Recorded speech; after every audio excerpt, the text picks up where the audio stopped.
विद्यार्थियों सभी को राधे राधे। आशा है आप सभी अच्छे होंगे, तंदुरुस्त होंगे, चुस्त होंगे, मस्त होंगे, कोरोना से बचे होंगे। केडी टीवी देसी ताऊ लर्निंग ऐप पर आप सभी का हार्दिक स्वागत है। मैं राधे राधे सर। और इससे पहले लेक्चर में आपने पढ़ा था वर्णमाला में व्यंजन वर्ण। अन्नू बेटा राधे राधे, श्री भगवान जी राधे राधे, कविता बिटिया राधे राधे। जल्दी से जुड़ जाइएगा, लेक्चर शुरू करने वाले हैं हम। और एक बार अन्य विद्यार्थियों को भी आप जोड़ दीजिएगा, ठीक है? जो इस बैच से जुड़े हैं उनको भी जल्दी से जल्दी इंफॉर्मेशन दीजिएगा। आज हम पढ़ेंगे हिंदी का जबरदस्त इंपॉर्टेंट टॉपिक। वर्णमाला के बाद जो आता है वो है उच्चारण स्थान। क्या आता है बेटे? उच्चारण स्थान।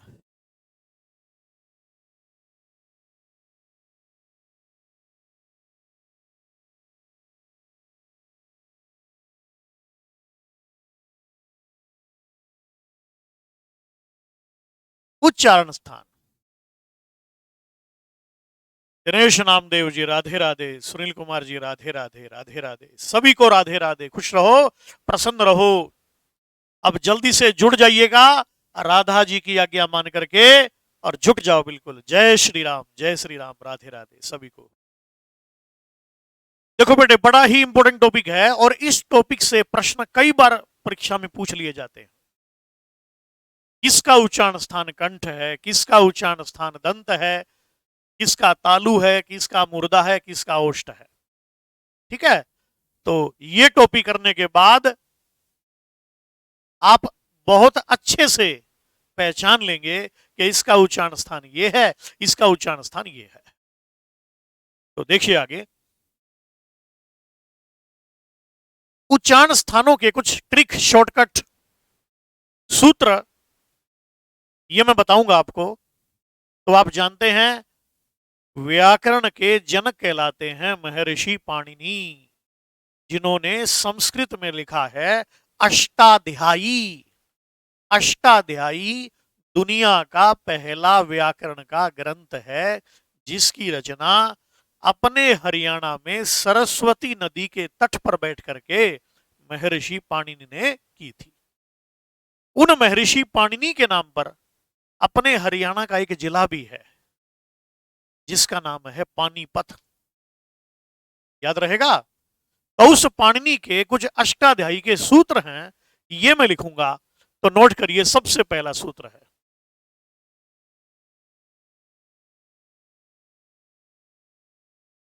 अकूह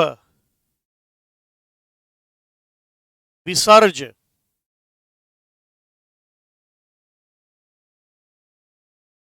नियानाम।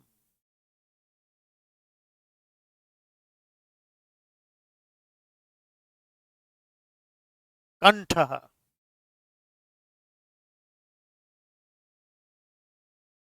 ये पाणिनि का सूत्र है, क्योंकि पाणिनि ने अष्टाध्यायी संस्कृत में लिखा, इसलिए ये जो सूत्र है ये संस्कृत में मिलता है। इसका उच्चारण देखिए कैसे करेंगे आप। अकूह विसर्ज नियानाम कंठ। अकूह विसर्जनीया नाम कंठ। अकूह विसर्जनीया नाम कंठ। ये पाणिनि का सूत्र है। अकूह विसर्जनीया नाम कंठ मीन्स। अभी सूत्र का अनुवाद देखिए क्या है। देखो, ये है अ, यानी कि अ का। अब अ का हो गया तो आ का भी हो गया। आ का, क्योंकि अ जमा अ मिलेगा तो आ बनेगा। है? अ जमा अ मिलेगा तो क्या बनेगा? आ। और फिर है कु। कु का मतलब है कवर्ग। और कवर्ग में कौन कौन से आते हैं बेटे? कवर्ग में आते हैं क, ख, ग, घ और ये है ना। और फिर आता है ह।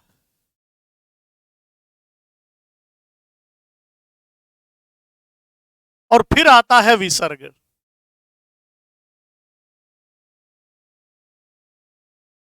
और विसर्ग मीन्स ये दो बिंदु। तो इन सब का उच्चारण स्थान, यानी कि इन सब का, इनका उच्चारण स्थान कंठ है। कंठ। तो ये सारी ध्वनियां कैसी हो जाएंगी? कंठ।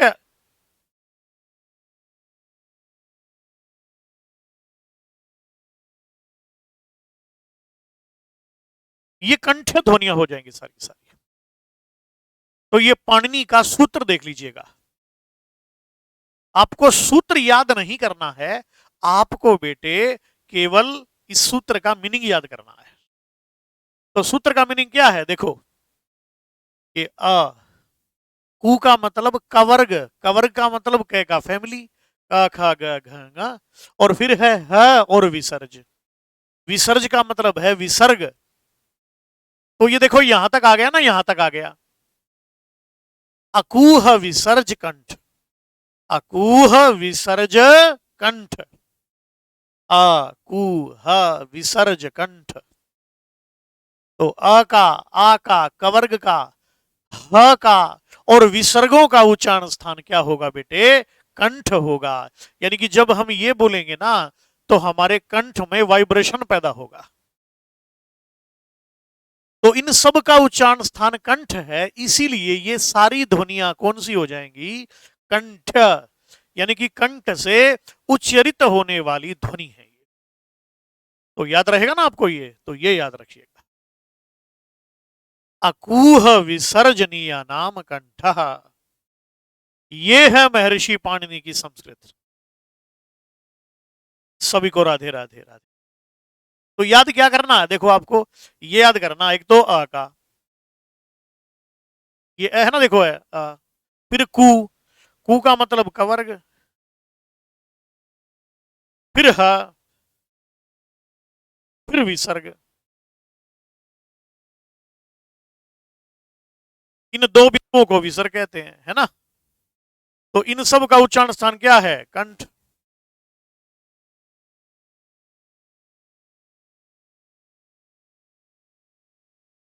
राहुल जी राधे राधे जी, राधे राधे। सभी को राधे राधे, गुड मॉर्निंग सरिता बेटा।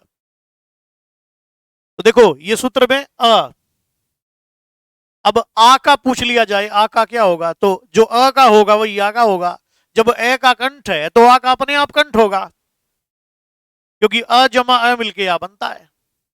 फिर कवर्ग, पूरे क के फैमिली का कंठ। कैसे? देखो, क से कंठ। और देखो ये जैसे मैंने शब्द लिखा है यहां पर राम, पीछे लगा दी विसर्ग। तो इन विसर्गों को क्या बोलते हैं? इन विसर्गों को बोलते हैं है। राम है, तो विसर्गों को है बोलते हैं, है ना। तो जो है का उच्चारण स्थान है वही विसर्गों का उच्चारण स्थान होगा। इसका मतलब आपको यह भी याद नहीं करना, है ना।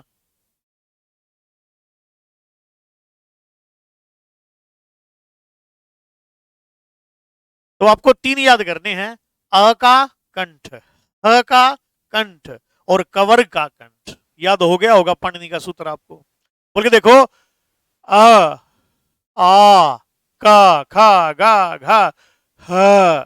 देखो हमारे कंठ में वाइब्रेशन पैदा होता है।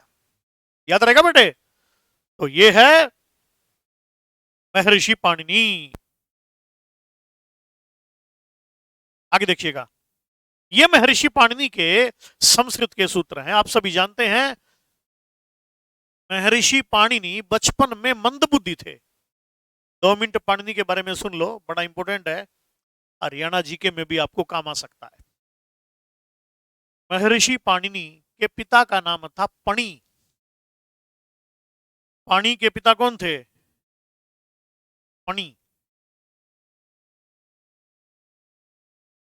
याद रहेगा ना। महर्षि पाणिनि के दादाजी का नाम था पणि और पिताजी का नाम था पाणि। दादाजी का नाम पणी, पिताजी का नाम पाणी, बेटे का नाम पाणिनी। तो ये जो पाणिनी थे ये बचपन में मंदबुद्धि थे, 7वीं कक्षा में 7 बार फेल हो गए, तो स्कूल वालों ने स्कूल से निकाल दिया, भाग जाए यहां से। घर आया तो ब्राह्मण परिवार था, ब्राह्मणों का रिस्पेक्ट ज्यादा उसी का होता है तो ज्यादा विद्वान होता है। तो इस तरह से घर आया तो पिता ने पूछा क्यों पाठशाला नहीं गए, विद्यालय नहीं गए? बोले वहां तो मैं फेल हो गया, मुझे निकाल दिया विद्यालय से। तो पिताजी को क्रोध आया और उन्होंने घर से भी निकाल दिया। तो स्कूल से भी निकाल दिया गया, घर से भी निकाल दिया गया। कौन? पाणिनी। तो इतना दुखी हो गया कि मरने के विचार से सरस्वती नदी के तट पर आ गया कि सरस्वती नदी में डूबकर मर जाऊंगा। आप जानते हैं हरियाणा सरस्वती नदी के तट पर बसा था, इस समय यमुना के तट पर बसा है। ठीक है, तो सरस्वती में डूबकर मर जाऊंगा, ऐसा उसने विचार किया, किसने? पाणिनि ने। तुरंत उसके मन में एक विचार आया कि मेरे जो गुरुदेव हैं उनका नाम है वर्षाचार्य। पाणिनि के गुरु कौन थे? वर्षाचार्य, याद रखना।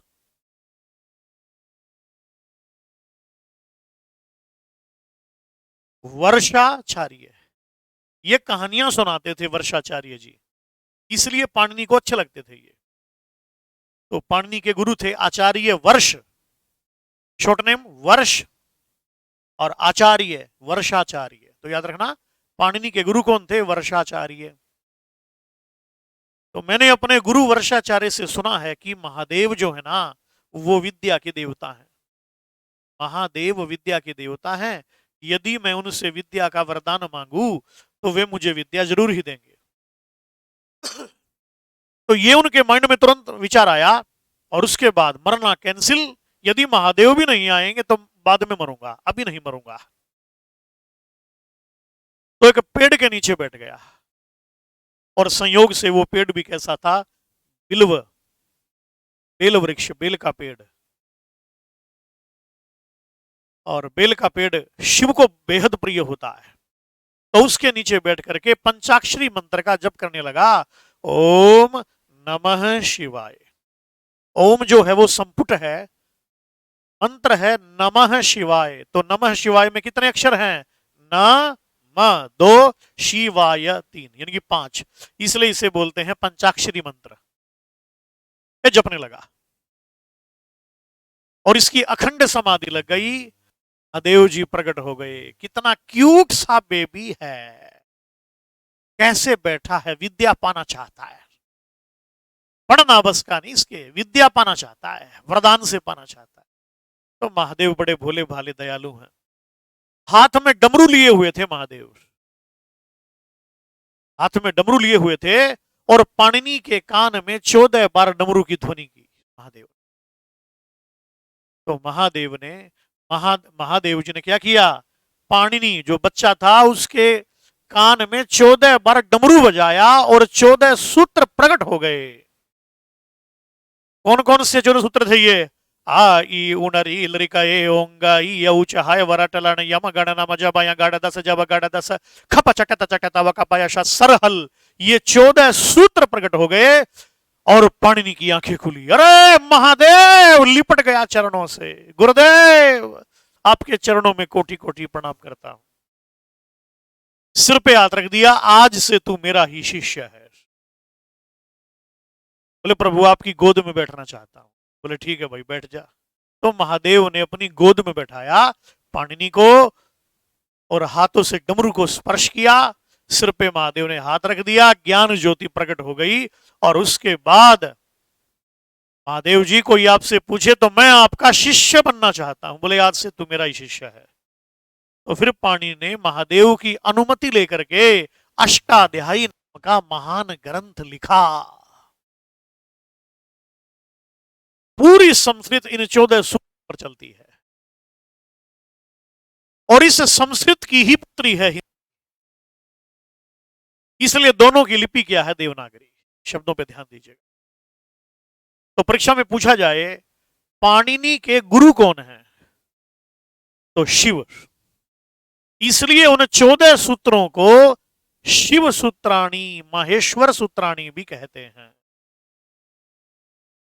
इसका उल्लेख भी मिलता है शिव महापुराण में, उल्लेख मिलता है क्या कि नृत्यावसाने नटराज राजो, नृत्यावसाने यानी कि नृत्य करते समय, नृत्यावसाने नटराज राजो ननाद ढक्का मनव पंच बारम उद्धर तो कामः सनकादि सिद्धान एतद्विमर्शे शिवसूत्र जालम, नृत्यावसाने नटराज राजो ननाद ढक्का नव पंच बारम, नव पंच बारम, नव माने नो, नव पंच, पंच माने 5, नव पंच बारम ननाद ढक्काम, अपना डमरू बजाया, 9 और 5 यानी कि 14 बार बजाया, 14 सूत्र प्रकट हुए। तो ये आपने महर्षि पाणिनि की स्टोरी सुनी, पाणिनि किस तरह मंद बुद्धि से जीनियस बन गए थे, महादेव का वरद हस्त उनके शीश पर था। तो कभी भूलिएगा नहीं, तो पाणिनि को ज्ञान प्राप्त हुआ था सरस्वती नदी के तट पर, कहां पर, हरियाणा में, और 14 बार डमरू बजा था। और उनके गुरु कौन कौन हैं? शिक्षा गुरु आए, शिक्षा गुरु वर्षाचार्य, दीक्षा गुरु महादेव। तो इस तरह से याद रखिएगा। तो ये सूत्र है, अकूह विसर्जनीया नाम कंठ, अकूह विसर्जनीया नाम कंठ, यानी कि अ का, कु माने क वर्ग का, ह माने ह का, विसर्ग का उच्चारण है की तरह होता है। तो इन सब का उच्चारण स्थान क्या होगा बेटे? कंठ होगा। सूत्र नंबर 2 पे आ जाइए, देखिए।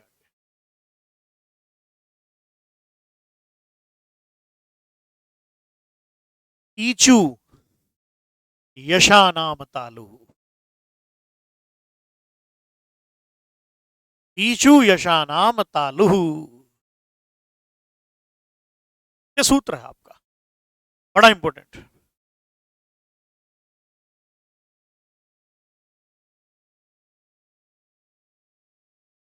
सपना यादव, क्वेश्चन आएंगे बेटा, क्वेश्चन आएंगे, क्वेश्चन,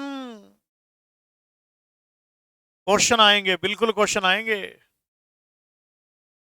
ईचू यशा नाम तालु, आपको ये याद नहीं करना, इसका अर्थ बता रहा हूं, देखो क्या है। ई का, चू का मतलब चवर्ग, फिर य और श,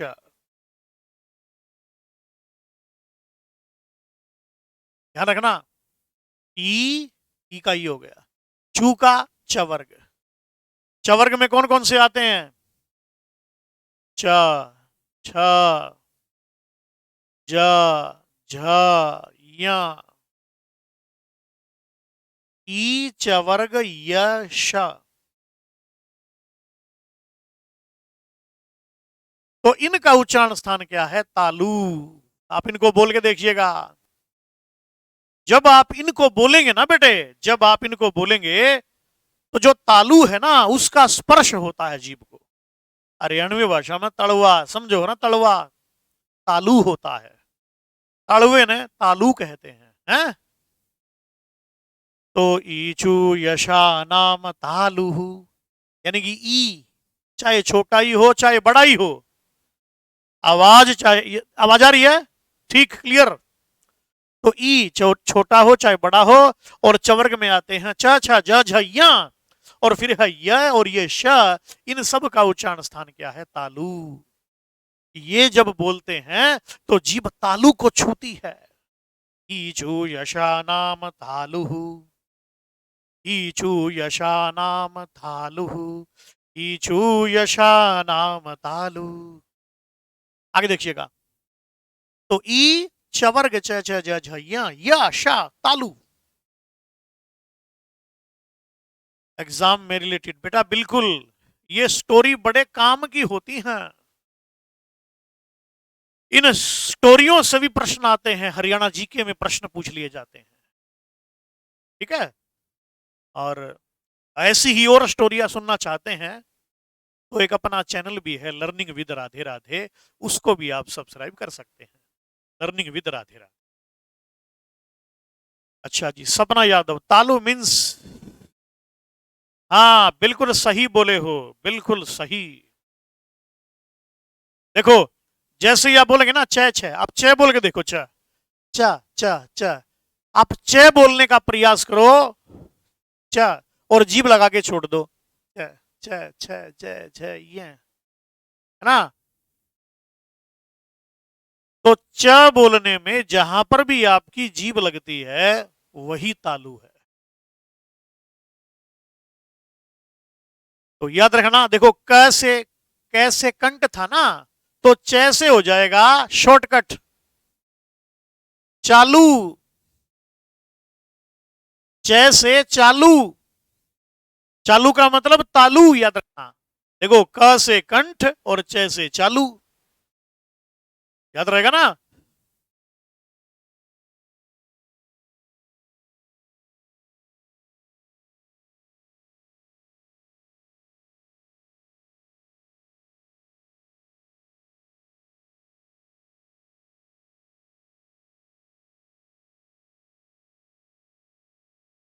आवाज सही नहीं आ रही क्या बेटा? देखो एक बार,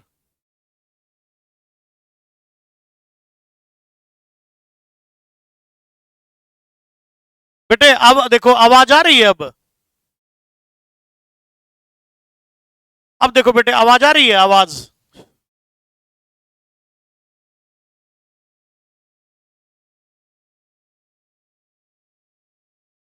ठीक है, ठीक, ठीक है बेटा। अब आगे देखिएगा, तो ईचू यशा नाम तालु, तालु का मतलब याद रखना चालू, है ना।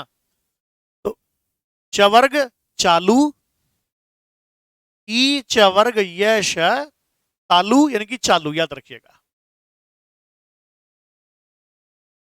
आगे देखिए विद्यार्थियों, तो तालु किस किस का है, ई जो है ना बड़ी चालू है, चवर्ग चालू, यश, ईचू यश है नाम तालु, यानी कि इनका उच्चारण स्थान क्या है, तालु है।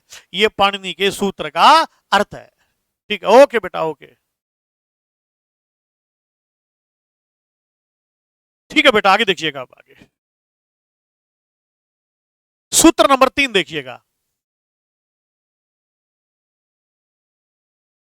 रीटू रसाणाम मूर्धा,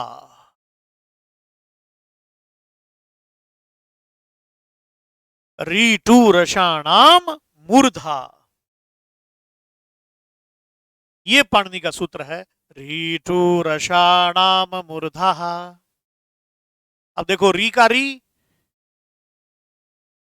टू का मतलब, टू मीन्स कवर्ग, कवर्ग में कौन कौन से आते हैं, क ख ग ढ अणा। तो री कवर्ग ट ठ ड ढ ण, फिर र और फिर श। देखो, रीठू रसाणाम मूर्धा, यानी कि री का, टू मीन्स टवर्ग का, टवर्ग माने ट ठ ड ढ न, फिर र का, और ये पेट पटाश इसका, अनाम मूर्धा, यानी कि इनका उच्चारण स्थान क्या है बेटे, मूर्धा है। इनका उच्चारण स्थान है मूर्धा। आगे देखिएगा, तो रीटू रसाणाम मूर्धा, ना आपको ये, आगे देखिएगा, रीटू रसाणाम मूर्धा। तो इन सब का उच्चारण स्थान जो है ना वो हो जाएगा मूर्धा।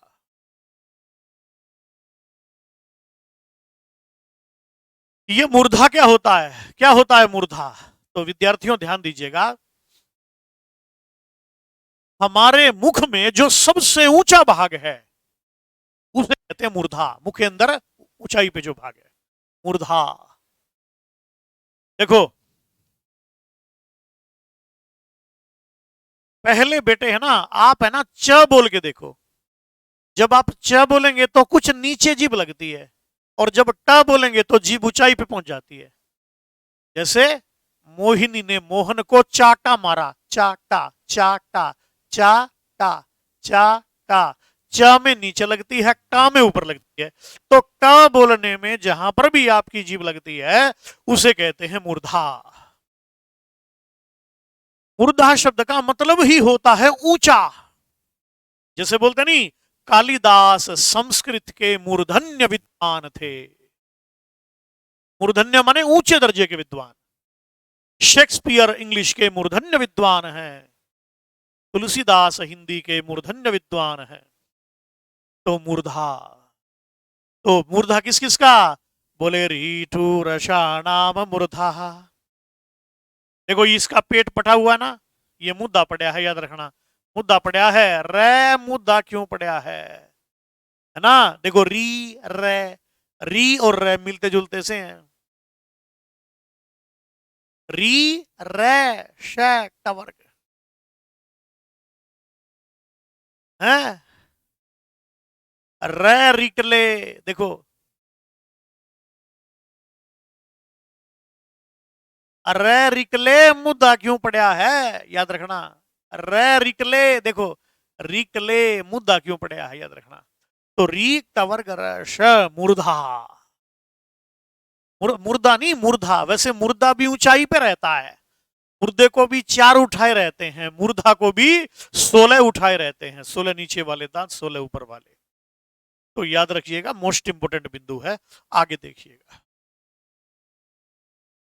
इसके बाद हमारा आता है तुलसा नाम दंता।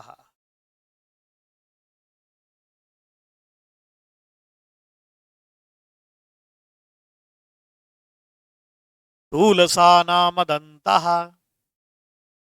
तू का मतलब तवर्ग। तवर्ग में कौन कौन से आते हैं? त, थ, द, ध और न। तवर्ग में आते हैं ता था द ध न, ता था द ध न। फिर देखो ल और ये सा।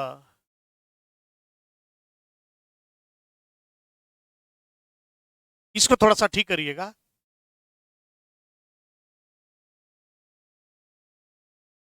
तुलसा नाम दंता, इसको यो लिखो बेटे, तुलसा नाम दंता, इस तरह से। तू का मतलब तवर्ग, और लय का मतलब लय, और स का मतलब स। फिर है नाम दंता। नाम दंता माने इनका उच्चारण स्थान दंत होता है। जब आप इसको बोलेंगे ना तो दांतों का स्पर्श हमारी जीभ को करना पड़ता है। तुलसा नाम दंता, यानी कि तवर्ग लासा, ये सब क्या है? दंत। जब आप इनको बोलेंगे ना तो दांतों की सहायता आप लेते हैं, दंत की सहायता से बोले जाते हैं। तवर्ग लस दंता, तो इनका उच्चारण स्थान हो जाएगा दंत। दंत माने दांत। तो ट्रिक बन गई, देखो तुलसा शब्द में, देखो तुलसा ना दंता, एक शब्द बन गया तुलसा। आप सभी विद्यार्थी जानते हैं, भारतीय संस्कृति में तुलसी को बेहद पवित्र माना जाता है। इतना पवित्र माना जाता है कि तुलसा को मां का दर्जा दिया गया है, तुलसी माता। और तुलसी माता को राधा जी का स्वरूप माना गया है, लक्ष्मी जी का स्वरूप माना गया है हमारे वेदों शास्त्रों में। तो ऐसा भी कहते हैं कि जो तुलसा होती है ना, तुलसा, उसका विवाह शालिग्राम के साथ होता है, आप जानते हो। और तुलसी शालिग्राम के विवाह के बाद ही हिंदू धर्म में विवाहों का आरंभ होता है। देव उठनी एकादशी बोलते हैं जिसे। तो तुलसा ना दंता, तो तुलसी जो पत्र होते हैं ना, तुलसी पत्र को कभी दांतों से चबाना नहीं चाहिए। तुलसी पत्र को कभी दांतों से चबाना नहीं चाहिए। देखो, तुलसा ना चबाओ दंता से, तुलसा ना चबाओ दंता से, तो शॉर्टकट बन गया आपका क्या? तुलसा नाम दंता। आगे देखिएगा। और नहीं तो बोल के देखो, ता था दा धा ना ला सा, देखो बोलिए, ता था दा धा ना ला सा। तो दांतों की सहायता लेते हैं, लर्निंग बाय डूइंग करके सीखिएगा।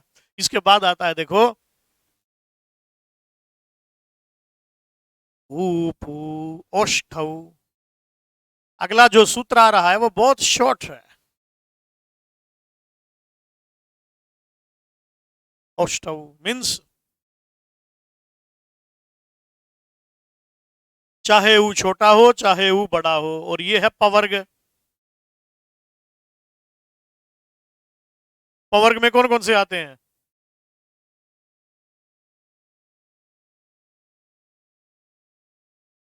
पा फा बा भा मा, पा फा बा भा मा।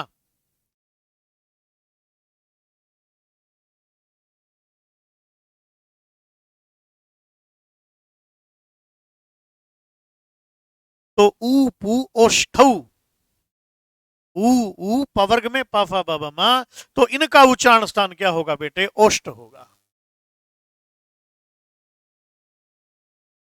ओष्ठ हो जाएगा, ओष्ठ हो जाएगा। क्या हो जाएगा? ओष्ठ हो जाएगा।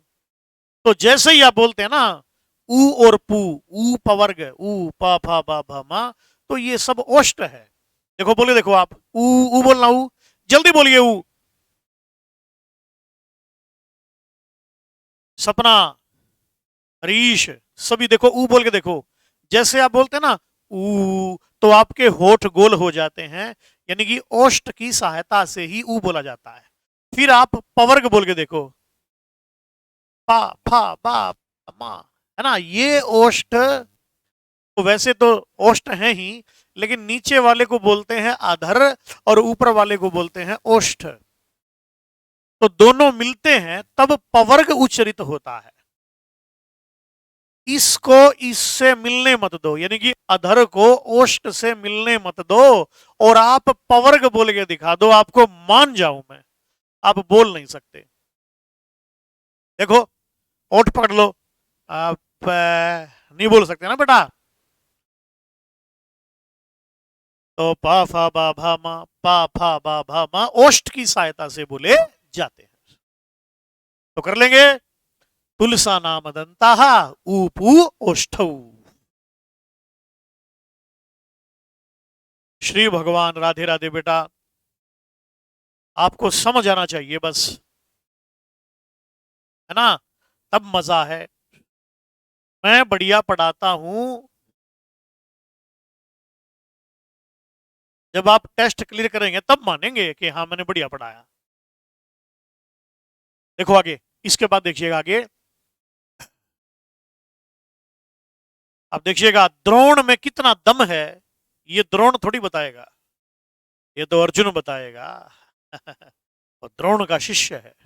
अब परशुराम में कितना दम है, ये कर्ण बताएगा, या द्रोण बताएगा, या गंगा पुत्र देवव्रत भीष्म बताएगा।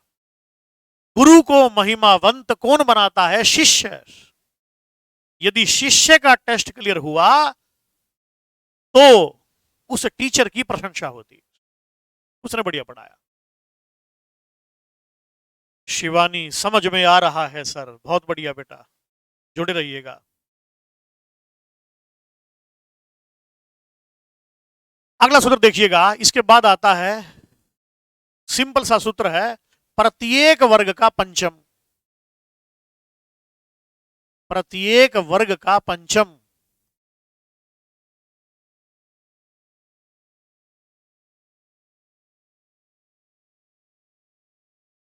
प्रत्येक वर्ग का पंचम जो वर्ण है,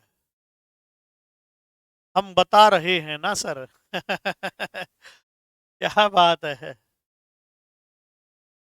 हाँ, सपना यादव सर, लोअर लिप को क्या बोलते हैं? उसे बोलते हैं बेटा अधर। अधर। देखो, दो होठ होते हैं ना, एक ऊपर का होठ होता है, एक नीचे का, तो नीचे वाले को बोलते हैं अधर, और ऊपर वाले को बोलते हैं ओष्ठ। तो श्री कृष्ण अपनी मुरली कहां रखते हैं? अधरों पर वेणु, है ना, बंसी को कहते हैं ना वेणु, तो श्री कृष्ण के अधरों पर वेणु है। और उस अधरों पर रखी गई वेणु में वे अपने अधरामृत को भर रहे हैं। इसलिए वेदव्यास जी बोलते हैं, क्या बोलते हैं?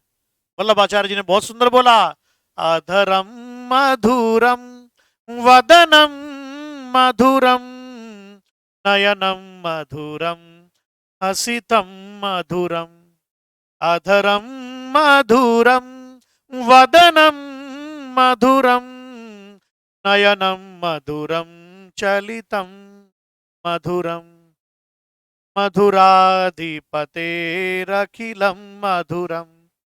अधरामृत, अधरों का जो अमृत है ना, अधर श्री कृष्ण अपने वेणु में अपने अधरामृत को भर रहे हैं। तो प्रत्येक वर्ग का जो पंचम वर्ण है वो कौन सा है? देखो, प्रत्येक वर्ग का पंचम वर्ण एक तो ये है, ये कवर्ग का पंचम है,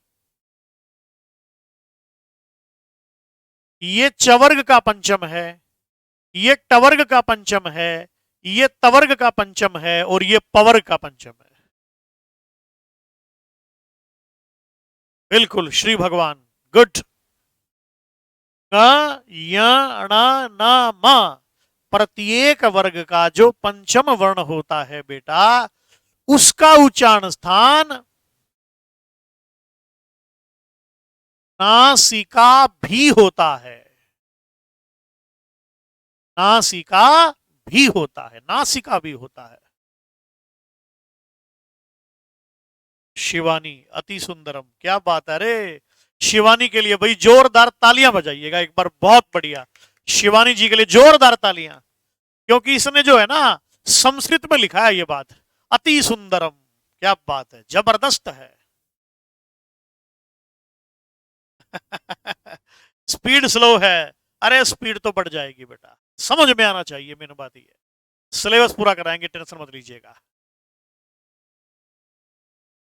देखो ध्यान दो, प्रत्येक वर्ग का जो पंचम वर्ण होता है उसका उच्चारण स्थान क्या है बेटा? जीत, राम राम गुरुजी, राम राम भाई, सभी को राम राम। प्रत्येक वर्ग का पंचम जो वर्ण है वो क्या है? उसका उच्चारण स्थान नासिका भी होता है। एक विशेष बात समझिएगा, देखो भाई, यहां पर मैंने क्या लगाया? भी लगाया। यहां पर क्या लगाया मैंने? भी। तो देखो ध्यान दो, एक तो होता है ही और एक होता है भी। इनको हिंदी में निपात कहते हैं। क्या कहते हैं? निपात। इनको हिंदी में क्या कहा जाता है? निपात कहा जाता है, निपात। और निपात किन्हें कहते हैं? इनका प्रयोग किसी वाक्य को, किसी शब्द पर बलाघात करने के लिए, प्रभावी बनाने के लिए किया जाता है। ये दिखने में छोटे हैं पर अर्थ गांभीर्य जबरदस्त है इनका। ही और भी, जैसे मैं कहूं, कोई लड़का किसी लड़की से कहे मैं आपसे ही प्यार करता हूं, अरे मोना जी मैं आपसे ही प्यार करता हूं, लड़की बेहद खुश होगी। क्या बात है, जबरदस्त बोल रहा है बंटी है। अब बंटी ने कहा मैं आपसे ही प्यार करता हूं, तो मोना बड़ी खुश होगी। और फिर थोड़ी देर में बंटी ये कहे मैं आपसे भी प्यार करता हूं मोना जी, मैं आपसे भी प्यार करता हूं। इसका मतलब क्या हुआ? इसका मतलब आपके अतिरिक्त और भी हैं, सोना मोना गोना मोना जो है। तो जो ही और भी है, इनमें बड़ा अंतर होता है। जैसे मैं कहूं मूर्ति में ही भगवान है, गलत। फिर कहूं मूर्ति में भी भगवान है, ये ठीक है। तो ही और भी में बड़ा अंतर है। मोहन ही दिल्ली जाएगा, फिर मैं कहूं मोहन भी दिल्ली जाएगा, इसका मतलब मोहन के अतिरिक्त और तो जा रहे हैं, मोहन भी उनमें जाएगा। तो नासिका भी, तो इसका मतलब क्या है? ये सब नाक से बोले जाते हैं, है ना। जैसे नाक से साउंड। अनुजा सर आपने संस्कृत हाँ, संस्कृत का विद्यार्थी रहा हूं, मुझे संस्कृत बेहद प्रिय है। प्रत्येक भाषा का अपना मिठास होता है। तो ध्यान दीजिएगा विद्यार्थियों, संस्कृत मेरा प्रिय विषय है। तो ग या अणा न मा। तो ये जो आप देख रहे हैं ना बेटा, इनका उच्चारण स्थान नासिका भी है, लेकिन नासिका के अतिरिक्त, अब देखो ये पहले के सूत्रों में नहीं आ गए। इसका उच्चारण स्थान वही होगा जो कवर्ग का होगा, यानी कि कंठ। इसका चालू यानी कि तालु होगा, इसका मुर्दा होगा, इसका दंत होगा, इसका ओष्ठ होगा। अब परीक्षा में क्वेश्चन आया, ध्यान दीजिएगा, वो कैसे करेंगे आप देखिएगा, समझाना जरूरी है आपको ये। अब प्रश्न आया, म का उच्चारण स्थान बताइए। Option A, B, C, D.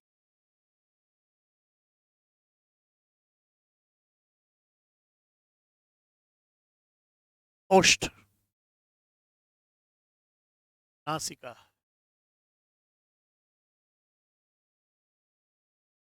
A B दोनों, कोई नहीं।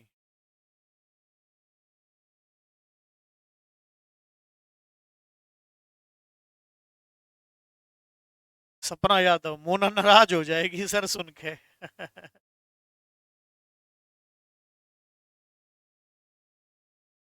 तो शब्दों पे ध्यान दीजिएगा विद्यार्थियों। भाई म का उच्चारण स्थान छाटिए, जल्दी से कमेंट करिएगा।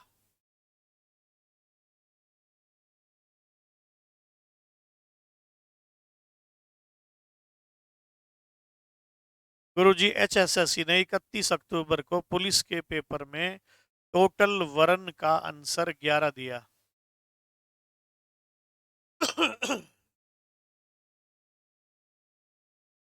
बेटा वो आप देख लेना। हाँ, नियम यही होता है। अगर आपसे पूछा जाए ना कि हिंदी में कितने स्वर हैं, तो हिंदी में 11 स्वर होते हैं। और हिंदी में कुल कितने स्वर हैं, ऐसी स्थिति में अयोगवाह दो जो हैं उनको भी जोड़ दिया जाता है, और फिर उत्तर मानते हैं 13। और रही एचएसएससी की बात, तो एचएसएससी अपने अनुसार जिसको ठीक मान लेती है, किसी को गलत मान लेती है। लेकिन जो एनसीईआरटी की बुक है ना, हरियाणा जो एनसीईआरटी की बुक है, उनमें आप देखिएगा, आपको चौथी, पांचवी, तीसरी, चौथी में पता चल जाएगा इस बात का कि हिंदी में 11 स्वर होते हैं। अच्छा जी, ए बी, मां का उच्चारण स्थान क्या है? सी। ए बी दोनों।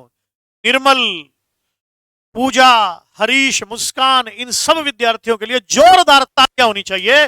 बिल्कुल राइट आंसर दिया इन्होंने, बिल्कुल जो है ना सही उत्तर दिया है इन्होंने, बिल्कुल सही उत्तर दिए हैं ये। मां का उच्चारण स्थान ए बी दोनों है, क्योंकि म पवर्ग में भी आता है ना, पा फा बा बा मा, और नासिका तो है ही, तो ए और बी दोनों सी आंसर है। गुड, ए बी दोनों में सी आंसर हो जाएगा। कर लेंगे बेटे, बहुत बढ़िया है। ऐसे ही आपसे पूछा जाए, देखो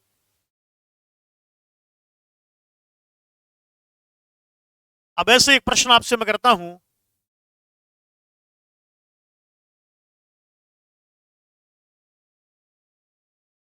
नासिक्या नहीं है।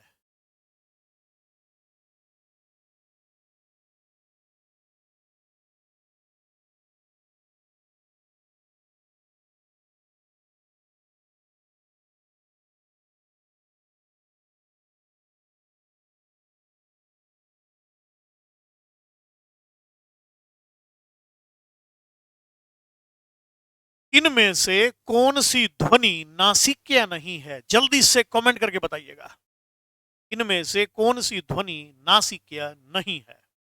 जल्दी से कमेंट करो।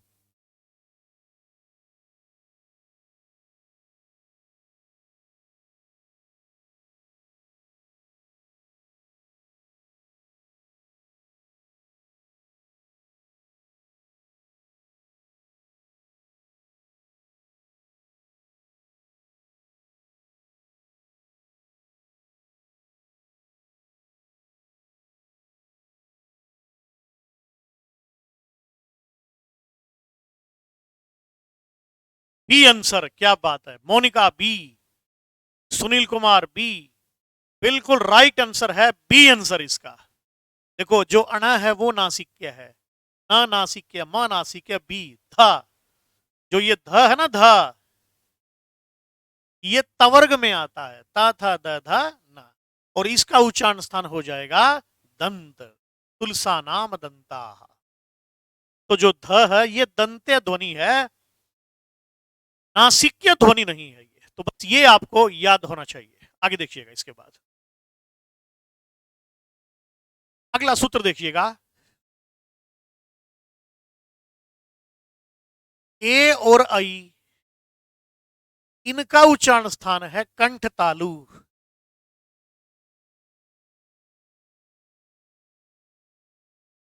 कंठ तालु। ए आई का उच्चारण स्थान क्या है?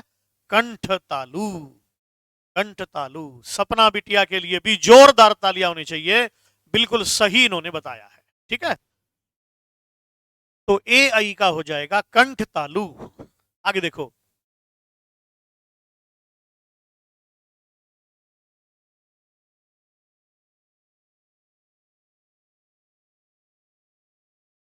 ओ और औ का उच्चारण स्थान क्या है? ओ और औ का उच्चारण स्थान,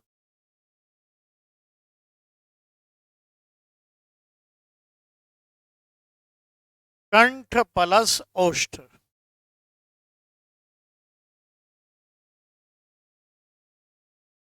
कंठ जमा ओष्ठ, दोनों मिलेंगे तो बनेगा कंठोष्ठ।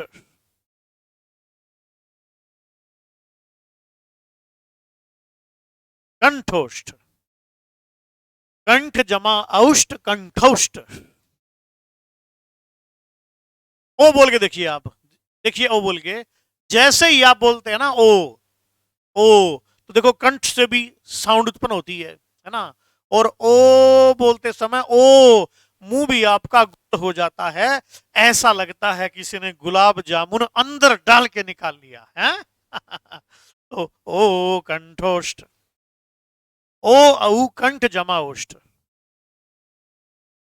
अब देखो, कंठ जमा ओष्ठ दो मिल गए इसमें, तो संधि हो गई अ जमा औ मिलके औ। जिस भी शब्द के ऊपर दो मात्रा लग जाए ना, इसका मतलब वो वृद्धि संधि होगी, याद रखिएगा। संधि कौन सी होगी? वृद्धि संधि होगी। वृद्धि संधि का शॉर्टकट है ये, कंठोष्ठ। और जिसमें जोड़ा हो जाए वो द्वंद्व समास होगा,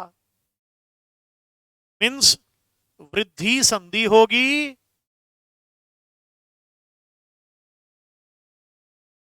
प्लस द्वंद्व समास।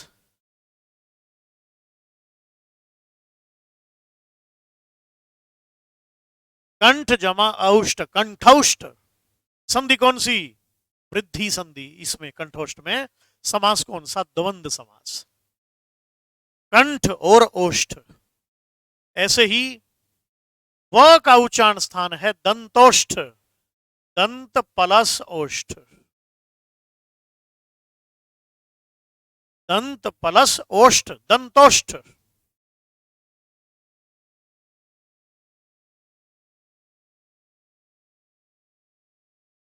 दंतोष्ठ।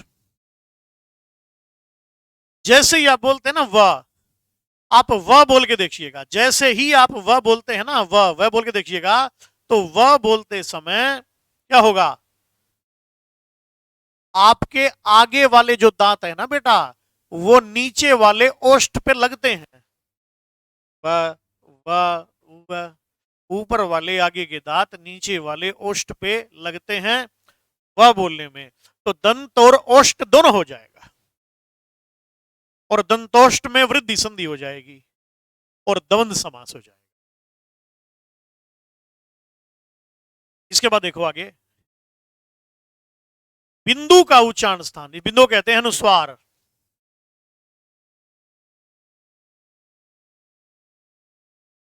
ये है अनुस्वार।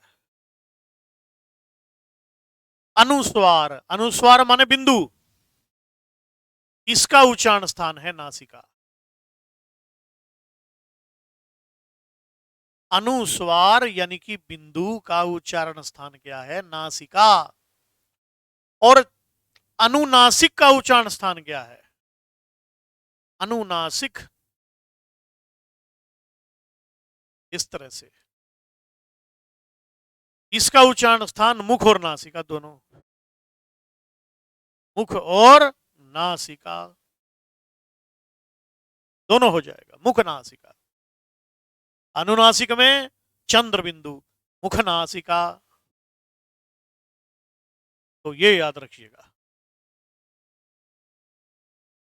जिसे आप बिंदु समझते हैं ये वस्तुतः बिंदु नहीं होता, ये नासिका होता है।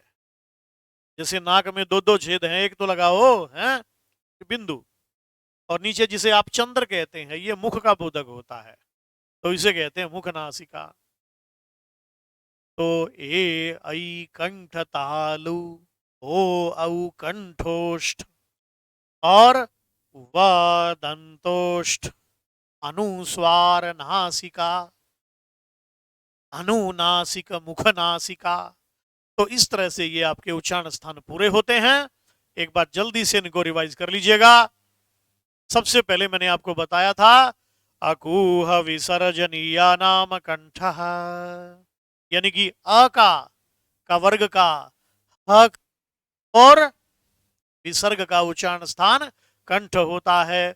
फिर बताया था ईचु यशा नाम तालु, ई का चवर्ग का य का श का तालु होगा, हाँ? और रीटू रषाणाम मूर्धा, री का टवर्ग का रश का मुर्दा होगा, और तुलसा नाम दंता, तवर्ग ल स दंत होगा, और ऊ पू ओष्ठ, ऊ का और पवर का ओष्ठ होगा, और प्रत्येक वर्ग का पंचम जो वर्ण होता है उसका उच्चारण स्थान क्या होता है, नासिका भी होता है। और ए दयितो हो कंठ तालु, यानी कि ए का ऐ का कंठ तालु, ओ औ का कंठोष्ठ, और व का दंतोष्ठ, बिंदु का नासिका, चंद्र बिंदु का मुख नासिका। याद रहेगा बेटे, आगे देखिएगा इसके बाद, तो वेरी इंपॉर्टेंट बिंदु है। अब कुछ प्रैक्टिस कर लीजिएगा, 4-5 क्वेश्चन, 5 क्वेश्चन मैं आपसे पूछूंगा, 5 प्रश्न।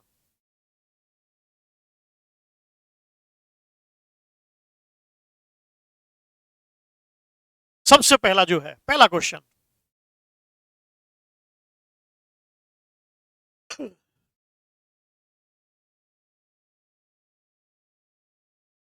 तालव्य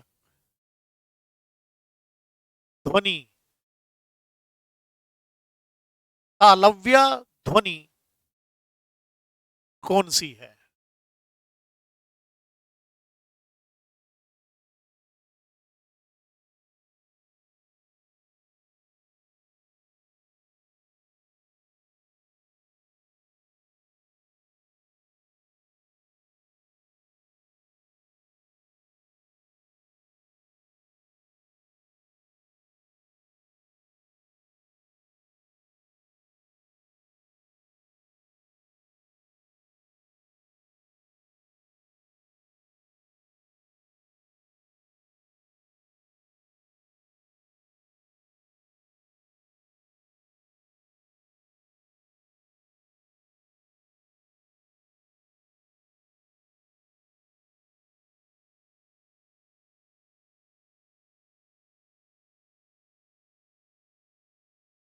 हाँ,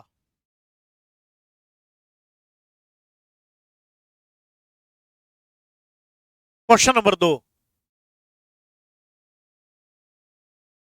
जल्दी बताइएगा, तालव्य ध्वनि कौन सी है इनमें से? क्वेश्चन नंबर 2,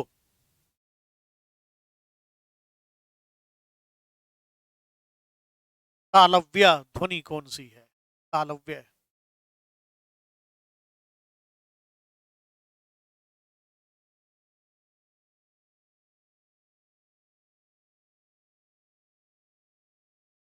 क्वेश्चन नंबर 2,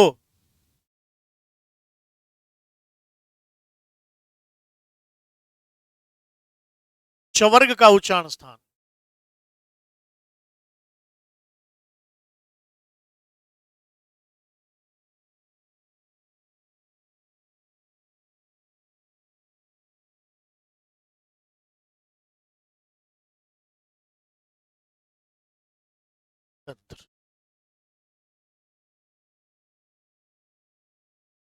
एक का सी, एक काशी। पूजा के लिए भी जोरदार तालियां, सोनू के लिए भी जोरदार तालियां। अन्नू बिल्कुल सही जवाब दिए हो बेटा, गुड, बहुत बढ़िया। प्रदीप कुमार का भी सही आंसर है, बहुत बढ़िया। पहले का है सी आंसर। चवर्ग का उच्चारण स्थान इनमें से कौन सा होगा, जल्दी बताइएगा। दूसरे का क्या आंसर है, जल्दी कमेंट करिएगा।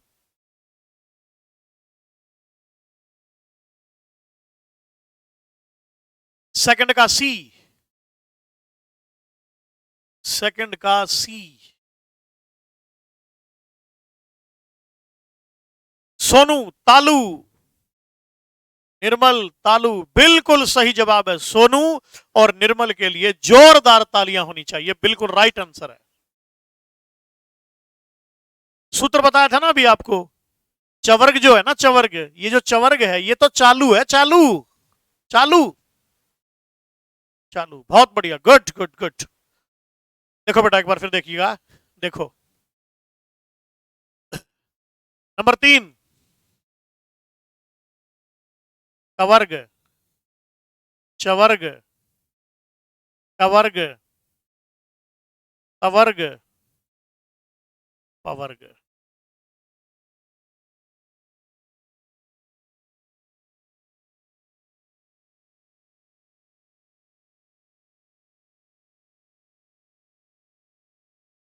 सर आप मेरा नाम नहीं लेते। अनुजा बिटिया के लिए जोरदार तालियां, बिल्कुल बहुत बढ़िया।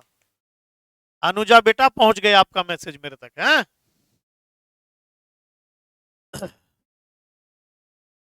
देखो, क से याद रखना, क से कंठ, क से कंठ, च से चालू, यानी कि तालू। कवर्ग, मूर्धा, ट ट ट ट ट, कर रहा है, मुद्दा पड़ा है, मुद्दा पड़ा पड़ा, मुद्दा पड़ा पड़ा, टर कर रहा है, याद रखना। तवर्ग दंत, और पवर्ग ओष्ठ।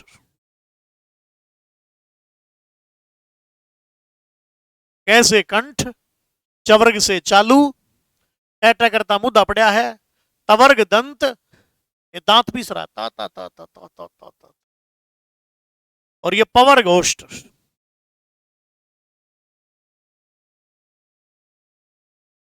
हाँ, संगीत बुकल, बिल्कुल पढ़ पा रहे हैं बेटा। संगीत बुकल के लिए भी जोरदार तालियां होनी चाहिए भाई, बहुत बढ़िया, क्या बात है। पढ़ पा रहा हूं बेटा, आपके कमेंट भी पढ़ पा रहा हूं है? एक आध कमेंट की ओर ध्यान नहीं जाता तो उसके लिए मैं क्षमा प्रार्थी हूं आपसे। आप अच्छे विद्यार्थी हो, बड़ी तन्मयता से आप पढ़ रहे हैं, तो ये याद हो गया होगा ना। अब क्वेश्चन नंबर, देखो आगे क्वेश्चन नंबर जो भी था, आप बताइएगा इसमें से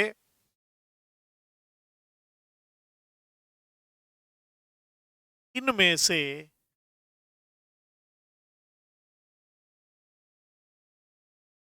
मूर्धन्य ध्वनि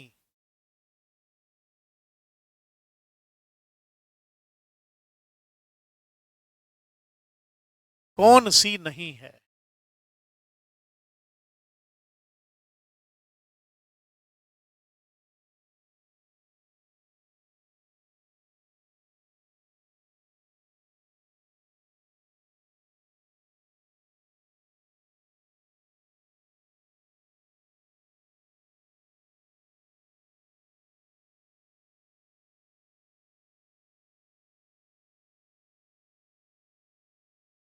बस ये अंतिम 2 क्वेश्चन है।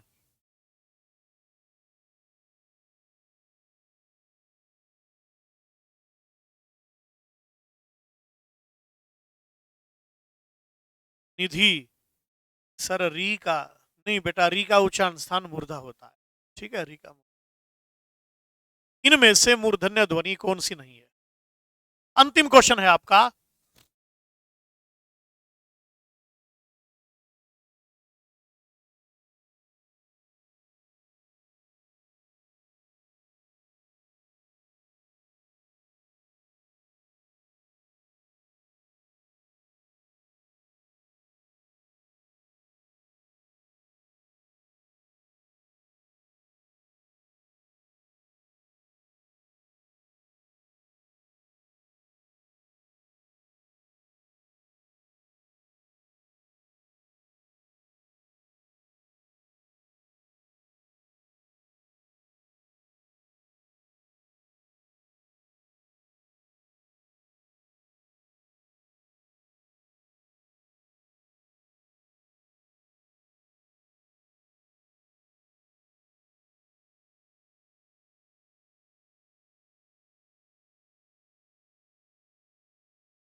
जल्दी क्वेश्चन करिएगा, 2 क्वेश्चन बस ये।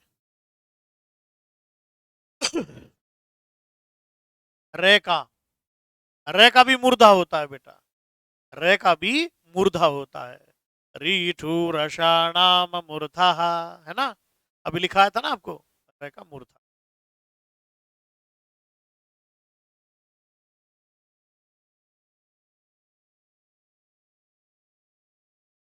क्वेश्चन नंबर 4 का आंसर दीजिएगा।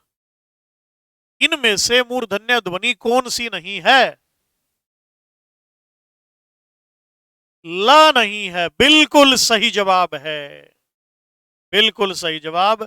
सरिता, संगीत भूकल, इन सब के लिए जोरदार तालियां होनी चाहिए। बहुत बढ़िया, बहुत बढ़िया, बहुत बढ़िया। राहुल का भी सही है और जंगशेर सिंह का भी सही है, अनुजा बिटिया का भी सही है। लास्ट का सी, लास्ट का, अच्छा लास्ट का बताया आपने ये है? अब देखो, इनमें से ओष्ठ्य ध्वनि बताइए। अब अंतिम क्वेश्चन जो है इसका क्या होगा आंसर? 4 का डी, 4 का डी ठीक है। और 5th का?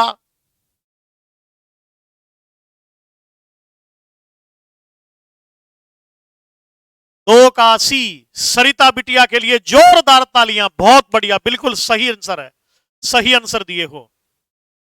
और 4th का डी सही है बेटा, बिल्कुल, है ना।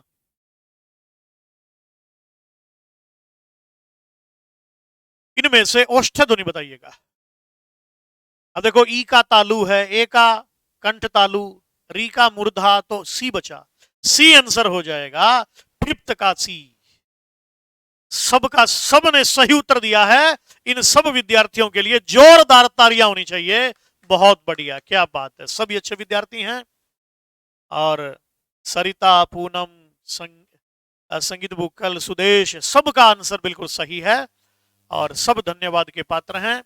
आप इतनी तन्मयता से पढ़ रहे हैं तो आप सभी को शुभ आशीर्वाद। आप सभी परीक्षा में उत्तीर्ण हो और अपने जीवन लक्ष्य को आप प्राप्त करें।